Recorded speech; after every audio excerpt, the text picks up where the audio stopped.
Depuis plusieurs semaines, les fortes chaleurs de l'été sont présentes dans l'Hexagone.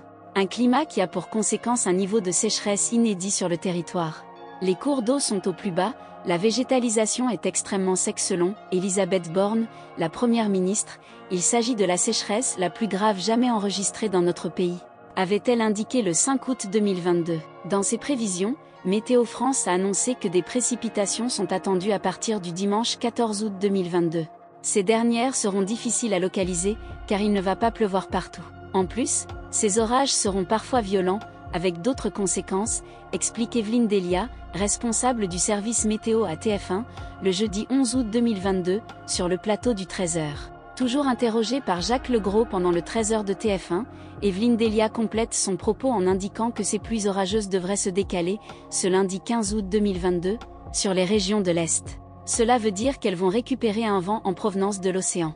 Ce vent va nous apporter de l'air plus humide, plus frais et fera baisser les températures. Selon les prévisions à 15 jours de Météo France, à partir de jeudi 18 août, il pourrait pleuvoir sur l'ensemble du territoire et ce plusieurs jours durant. Ces précipitations devraient donc provoquer une baisse des températures, mais il faudra attendre encore quelques jours. Toujours selon les prévisions annoncées par Météo France, dès le samedi 13 août 2022, les températures commenceront à baisser, et ce, à partir de l'océan. Les Français ont hâte.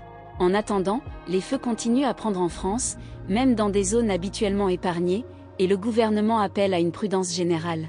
Présentatrice météo depuis le début des années 1990, Evelyne Delia fait partie des personnalités incontournables du petit écran. Si elle affiche aujourd'hui une coupe courte blonde méchée volumineuse, Evelyne Delia n'a pas toujours eu ce style capillaire et a même essayé différentes tendances plus ou moins surprenantes.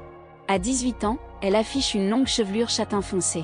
Dans les années 80, elle porte une coupe mi-longue maxi-volume et passe aux cheveux blonds.